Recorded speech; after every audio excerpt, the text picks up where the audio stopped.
Acompanhe a partir de agora mais um podcast do Preto no Branco. Programa de hoje, Diálogos com a Ju, com a jornalista Juliette Manfrim. Olá para você que nos acompanha em mais um Diálogos com a Ju. Hoje o nosso bate-papo é com a Luciane de Moura e nós vamos falar sobre educação no trânsito, com uma campanha que nesse mês está focada nos motociclistas e no apelo dos filhos aos pais para que voltem intactos para casa, para que não sejam novas vítimas no trânsito. Luciana, seja bem-vinda ao Diálogos com a Ju. Obrigada, é um prazer estar aqui. E ter um espaço para a gente falar de trânsito é a melhor maneira de educar. A gente começa assim, falando de trânsito, conversando sobre isso, a gente consegue resultados aí futuros. Bom, os números esse ano, eles são preocupantes. Bom, uma vida que se perca no trânsito já é uma condição preocupante. Nesse ano nós já temos 6 motociclistas que perderam a vida no trânsito de janeiro até o mês de maio. Por que o foco nos motociclistas no laço amarelo nesse momento? Primeiro, porque os motociclistas eles são mais vulneráveis. Aí vem uma resolução do CONTRAN, a resolução 980, que ela determina que cada mês seja trabalhado um modal, um público específico. Então, esse mês é o motociclista, devido a isso, porque vem os números mostrando que ele é mais vulnerável. E devido todo esse processo que nós tivemos de pandemia, o motociclista se tornou muito presente nas entregas. Então, como motofretista, e aí é que surgem essa pandemia também no trânsito. Então, nós tivemos ali no período da pandemia do Covid-19, muitos óbitos relacionados ao foco assim no entregador. E daí, de uns anos para cá, a gente veio trabalhando, diminuiu. E esse ano, infelizmente, esse público está voltando. Nós temos também entregadores que são óbitos, desses 6 óbitos, nós temos entregadores aí que estavam no horário de trabalho que vieram a óbito. Então, a gente tem que olhar para esse público novamente. De janeiro a maio, nós tivemos em Cascavel mais de 400 acidentes envolvendo motociclistas. Friamente dá quase 3 por dia se a gente for analisar. O que isso representa, não só para o setor de educação no trânsito, mas também para a saúde pública, porque isso é um impacto, né, para a saúde pública, né? Representa que nós precisamos modificar esse cenário, porque como você falou, o motociclista ele vai se machucar. Ele vai ocupar um leito hospitalar. Então, a saúde tem respingo na saúde. Então, só para você ter uma ideia, praticamente 70% dos leitos do HU aqui em Cascavel são ocupados por acidente de trânsito, e principalmente com motociclistas. Nossa! 70%. Então, é um número alto. Eu já fiz uma visita no setor de ortopedia, lá no HU. Então, é assim, são ferros, são gessos, são pessoas sem perna, sem braço, totalmente machucadas devido a um sinistro relacionado ao motociclista. Então, por que acontece mais com o motociclista? Porque ele não tem uma carcaça de proteção, ele não tem um cinto de segurança, enfim, a proteção dele é o próprio corpo. Então, acontece um sinistro, ele vai ser o atingido. Laço Amarelo, como que vai funcionar essa campanha, essa ação educativa? O Laço Amarelo é um programa que nós obtivemos através do Observatório Nacional de Segurança Viária, onde eles encaminham para nós praticamente campanhas prontas, onde a gente divulga em redes sociais, onde a gente divulga nos meios de comunicação, onde a gente atinge a população com chamamentos. Então, só para explicar rapidinho, devido ao Maio Amarelo, o Observatório resolveu esticar esse projeto devido à solicitação dos municípios. Daí, vamos continuar, não vamos parar. E nós não paramos com ações o ano inteiro. Mas a gente precisa também cumprir uma legislação, que é a resolução do CONTRAN. Devido a isso, esse programa Laço Amarelo, ele faz material, ele produz material direcionado a essa resolução, a essa lei.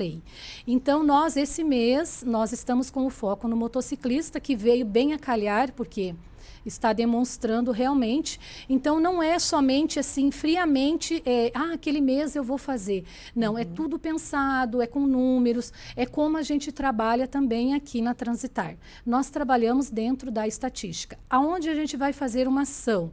Aonde tem mais sinistros. Então, nós programamos aonde tem mais fluxo de motociclistas. Por exemplo, a gente encontra bastante fluxo de motociclista na Minas Gerais, na Paraná, na Carlos Gomes. Então, é os locais aonde a gente concentra nossas ações. Então, tudo que é feito tanto dentro do programa Laço Amarelo, quanto dentro das ações educativas da Transitar, é pensado dentro da estatística. E por que envolver as crianças nesse debate? Foi muito bem pensado. Eu achei maravilhoso o CONTRAN pensar nisso esse ano. Né? Por quê? Porque as crianças fazerem um apelo para os pais, para os seus familiares, tem um sentido mais emocional, assim, é afetivo mesmo. A criança, ela fala a verdade. Ela vai falar o que ela sente. Então, quando nós trabalhamos, nós temos um projeto chamado Rua Segura, que nós vamos para a escola. Esse projeto não é para a criança ficar educando o pai, mas é para a criança já se tornar, entender o que é ser cidadã no trânsito. Então, a partir daí, ela leva informações para o pai. Nós tivemos relato de pais, porque esse projeto envolve também um trabalho com os pais, de que eles não tinham conhecimento que agora, com a nova legislação, a criança é a partir de 10 anos na motocicleta. Como passageira. Então, porque antes, na legislação anterior, era 7 anos, agora é 10 anos. Muito pequena, né? É muito pequena. Não tem condição, porque a criança não consegue se segurar. Então, que bom que o nosso legislador lá, ele entendeu isso, que precisava mudar essa lei. Agora é 10 anos. Então, as crianças levam essa informação. Elas levam para os pais como que atravessa na rua, como que faz, e elas levam a mensagem de amor. Então, nós não pedimos para elas utilizarem uma multa para pedir um doce para o pai. Se você passar no sinal vermelho, me dá um pirulito. Não, a gente não utiliza isso, até para a saúde da própria criança. Nós utilizamos o quê? Pai, faça o certo, porque você precisa voltar para casa, eu te amo. Essa palavra, o amor, tem que estar muito presente nas famílias. Então, e é na família que nós vamos mudar essa situação do trânsito. É ali que a gente vai mudar. Então, o apelo das crianças, cuide do meu pai, ou papai, volte para casa, mamãe, a minha mãe saiu de moto, então cuide dela. Esses apelos, eles vêm muito a refletir naquilo que a gente quer alcançar, que é o voltar para casa, que é o voltar para a família. Por que você sai para trabalhar? Porque você tem uma família em casa que te espera, você tem um objetivo de voltar para aqueles que te amam. Então, é isso que a gente quer transmitir nesse mês. Realmente é essa mensagem de amor. Tomara que a educação realmente transforme, né? Porque a gente está preparando também os condutores do futuro, né? Exatamente. Aquele condutor e aquela pessoa que vai transitar ou como passageira ou como pedestre na via pública. Então, é de suma importância, porque o que as pessoas precisam entender, às vezes, Ju, recai muito a culpa no condutor, numa situação de atropelamento, né? E às vezes a culpa não é dele, a culpa é do pedestre que não passou no local adequado, que não prestou atenção no espaço dele. Então, a gente precisa trabalhar constantemente todos no trânsito. Não tem que trabalhar só uma situação. Então, a via não é feita só para o carro, só para a moto. A via é feita para as pessoas. Então, é nesse contexto que nós temos que entender. E agora, a gente está muito feliz quando veio o Penatrans, que é o nosso plano de redução de mortes e lesões no trânsito, que ele traz um pilar específico para a gestão de trânsito. Então, os gestores estão sendo trabalhados, essa questão. Como que um gestor de trânsito vai melhorar o trânsito. Não adianta só a gente trabalhar a educação lá na escola se o gestor não entende a concepção de trânsito num sentido de pessoa. Então, trazendo isso, aqui na nossa cidade a gente já está muito adiante disso, fizemos um fórum com gestores e isso tem melhorado bastante a nossa situação. Então, só para te trazer assim, um dado que a gente fica muito feliz, Cascavel é vista como referência em todo o estado do Paraná em questão de trânsito. A gente fala, assim, de números, mas se você vê cidades menores, eles têm um maior, devido à sua população, devido proporcional a 100 mil habitantes, a 10 mil veículos, o índice deles se torna muito maior de óbitos no trânsito e de até feridos. E nós não, nós mantivemos aí um ano passado um 0,6 de índice no trânsito, que foi assim, não chegamos a 1. Então, isso para nós é uma grandeza. Não estamos lá alcançando o nosso objetivo, que é 0. Mas nós estamos próximos a isso. Então, Cascavel tem sido referência, nós estamos felizes por isso, mas isso vem começando lá no gestor do trânsito, aí trabalhando todas as bases, voltando para a escola e para o público em geral também. Hoje, se a gente pudesse fazer um diagnóstico, muito provavelmente vocês têm esse diagnóstico, qual que é a principal causa de acidentes no trânsito aqui em Cascavel? Nós temos esse diagnóstico, inclusive nós fazemos parte do Comitê de Trânsito, Intersetorial de Trânsito, que faz parte PRF, PM, PRE, todos os órgãos, secretarias do município, a gente para e analisa. Através dos óbitos, que a gente não está conseguindo analisar todos os acidentes, né? Nós não temos pessoas, não temos tempo para isso, mas através de cada óbito a gente senta e faz uma análise. O que está mais matando em Cascavel é a velocidade. Primeira causa morte em Cascavel é a velocidade. É seguida aí também com o avanço de preferencial, ou avanço semafórico, que a gente conta junto, tanto faz com um quanto o outro. A falta de atenção, inclusive a falta de atenção está presente como um dos terceiros nesse grau. E o que está nos preocupando, Ju, que não é muito mostrado, porque a gente ainda não consegue os dados da polícia científica, é o álcool. Porque, assim, quando a gente analisa, a polícia, ela tem fotos, né, do acidente, ou tem latinhas de cerveja, ou tem uma garrafa. Teve um que tinha, assim, uma garrafa de cachaça mesmo, né, dentro do carro. Então, a pessoa, provavelmente, a gente não pode...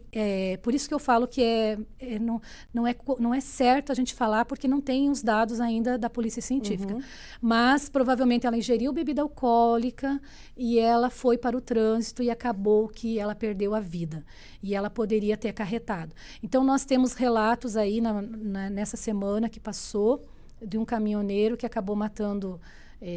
3 pessoas, deixando uma que ainda está em estado grave na rodovia, né, perto aqui de Cascavel, porque ele estava alcoolizado.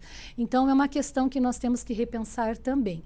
Mas a principal causa-morte é a velocidade, que pode também ter o álcool presente. Então, é isso que a gente quer combater, somado ali. Então, a pessoa tem coragem de pisar no acelerador porque ela está alcoolizada. Porque daí ela não percebe o que ela está fazendo, ela perde totalmente os reflexos. Então, é um caso a ser pensado realmente no nosso trânsito. E numa situação como essa, geralmente a pessoa não é a única vítima. Ela pode, como esse caminhoneiro, ele fez outras vítimas. Ele, praticamente ele não sofreu nada, né? Ele não teve arranhões, mas ele acabou tirando 3 vidas. E daí? Qual que é o preço disso? Eu vou pagar uma pena ficando retido, eu vou pagar uma pena pagando serviço comunitário, o que vai gerar isso? Porque essas vidas não retornam mais para suas famílias. Então, é isso também que essa campanha vem trazer, essa ação que nós vamos desenvolver esse mês traz. Você pensar naqueles que estão na sua casa, que você tem que retornar para eles. Uma consequência minha... que eu faça erroneamente no trânsito, eu posso tirar a vida de outra pessoa que estava retornando para casa. Esse caso dessa família em específico, eles estavam indo para casa, retornando para o seu lar. Então, foram 3 vidas perdidas ali e uma que ainda está gravemente no hospital. Então, nós temos que falar sobre isso, Ju. As pessoas falam, mas nós temos sim que conversar sobre vidas, sobre pessoas, sobre sangue que jorra, porque é disso que nós vivemos. As pessoas, às vezes, elas têm medo de impactar, mas não tem outra maneira, porque nós seguimos pelo lado de começar com... Claro, cada público a gente trabalha de uma maneira. Para a criança, a gente não vai impactar, a gente vai trabalhar lúdico. Agora, o adulto precisa ser impactado, ele precisa estar na realidade. A realidade nossa é essa. Pessoas estão morrendo no trânsito e elas precisam parar de morrer. E outra coisa que a sociedade, ela para acalentar até, ela fala assim, chegou a hora. No trânsito não chegou a hora. Não é a hora de uma criança que... Eu tenho um caso muito específico, porque o PRF, enquanto relatava para nós o óbito dessa criança, ele chorava. Assim, é triste, porque eles são pessoas que estão atendendo crianças naquele momento. Então, ele dizia assim que uma criança de 5 anos, chegou a hora dela morrer no trânsito, uma criança de 2 anos, não. Eu não posso dizer que... Né? Não, que ninguém precisa morrer no trânsito. Você pode ter 6, você pode ter 60, você pode ter 90 anos, você não precisa morrer no trânsito. Então, é para isso que nós trabalhamos. A gente levanta todo dia e trabalha nesse sentido. Vocês têm uma campanha também para discutir ou sensibilizar as crianças desse processo de educação nas escolas, né? Sim, nós trabalhamos um projeto Rua Segura. Esse projeto, inclusive, inclui o professor, a direção da escola, os pais e as crianças. Nós não temos que trabalhar só a criança, porque o pai vai ser o exemplo dela. Então, sim, a gente convida os pais a assistirem uma palestra nossa. A escola faz todo esse trâmite aí de chamar os pais e nós explicamos para ele qual a importância dele educar a criança para o trânsito com o seu exemplo. Usar o cinto, estacionar no local correto, mas nós também explicamos para a criança onde o papai pode ou não estacionar. Assim, aqui não pode, porque é o lugar da van, aqui é o lugar do ônibus, é o ponto do ônibus, aqui são é a faixa elevada ou é a faixa de pedestre, então não pode. Então, a gente leva a criança ao local. A gente faz uma questão na sala de aula, uma discussão, e depois a gente leva a criança a transitar em torno da escola para entender tudo o que tem específico no trânsito, as placas, a sinalização, o que ela deve fazer em cada situação. E também é encaminhado um material para os professores. Nós estamos organizando, enquanto Educação de Trânsito, mais um curso para os professores, principalmente da rede municipal. Aí são convidados também da rede privada a participar, para que eles compreendam. O professor tem que compreender a importância, porque ele pode transversalizar o trânsito. Ele não precisa parar a aula de matemática para falar de trânsito. Ele trabalha uma situação-problema na matemática. Ele trabalha um texto jornalístico que é a questão de currículo aqui na rede municipal de ensino. Você trabalhar o jornalismo, a questão do jornal, levar o jornal para a sala de aula e a criança discutir aquilo. Trabalhar artes, trabalhar a criança desenvolver, não só pintar uma placa, mas ela desenvolver, ela entender que a placa de pare, que é a R1, ela tem 8 lados, como ela é chamada, como uma figura geométrica. Quanta coisa eu consigo trabalhar envolvendo o trânsito, sem parar o meu conteúdo. Então, não precisa uma disciplina específica na sala de aula. E a gente quer mostrar isso para o professor, que é fácil de trabalhar. Falando, claro, que daí ele já vai elencar a cidadania, já vai elencar o respeito dentro da fala dele. Claro, mas assim, os nossos professores aqui, eles são muito bem preparados. A gente está numa situação muito bem em questão de educação em Cascavel. Então, eles têm condições, sim, de levar o trânsito para a sala de aula. Bom, a criança, você consegue trabalhar uma cultura de educação no trânsito. E aí, quando chega no adulto, mudar esse conceito de educação no trânsito deve ser um desafio, né? Então, o adulto está sendo mais difícil, Ju. Assim, a gente percebeu que o jovem está sendo mais fácil, por causa dos números. O ano passado, a gente teve muito número assim, de mortes, contando rodovias e marginais também, por incrível que pareça, 33 anos. Foi muito marcante para mim quando eu pegava lá a idade 33. Então, é adulto. E deixou de morrer, porque nossa faixa etária de mais mortes no trânsito anterior era de 18 a 29. E daí, o ano passado, a gente teve até 50. Assim, muito, muito elevado esse número. Então, nos preocupa bastante. O jovem, ele está com uma consciência, assim, ele está mais maleável para trabalhar. E a gente está entrando muito dentro das universidades, a gente tem projeto dentro do CFC, para trabalhar. Então, o jovem, estamos conseguindo trabalhar. Mas o adulto é mais difícil, porque ele já veio, ele já cresceu com aquele perfil de não vou mudar agora, é o meu jeito de ser. A gente ouve muito assim, eu dirijo melhor sem habilitação, eu dirijo melhor quando eu estou alcoolizado. Então, é muito difícil. Claro, não estou generalizando. Tem pessoas que a gente consegue mudança de comportamento. Eu já tive relatos assim que eu trabalhei em uma palestra e a pessoa me disse: antes eu não usava o cinto no banco de trás. A partir da tua palestra, eu comecei a usar um cinto no banco de trás. Então, olha a importância de nós estarmos palestrando em ambientes, né, empresas, locais, assim, escolas, para estar trabalhando. Então, pode mudar o adulto? Pode, se ele quiser. Se ele se sentir tocado. Então, por isso que às vezes a gente tem que sensibilizar. E essa campanha, voltando, né, nessa ação desse mês, é a criança que vai tentar sensibilizar o adulto. Tomara que a gente consiga. Exatamente. Luciane, muito obrigada por ter aceito o nosso convite e que sirva também num processo de conscientização de educação no trânsito. Eu que agradeço, porque como eu falei, a gente falar de trânsito em espaços, né, aqui tá dialogando com a Ju é maravilhoso, porque é onde a gente vai conseguir atingir as pessoas realmente. Talvez uma ação nossa pontual não atinja, mas através de vocês a gente consiga abrir a mente. E já vou deixar aqui, Ju, no teu programa, a Transitar à disposição, tá? Qualquer dúvida, a gente atende as pessoas. Não tem horário, a gente tem ouvidoria dentro do site da Transitar. Qualquer ouvidoria, precisou do agente de trânsito, tem ouvidoria da engenharia, da educação, a gente atende as pessoas com muito carinho.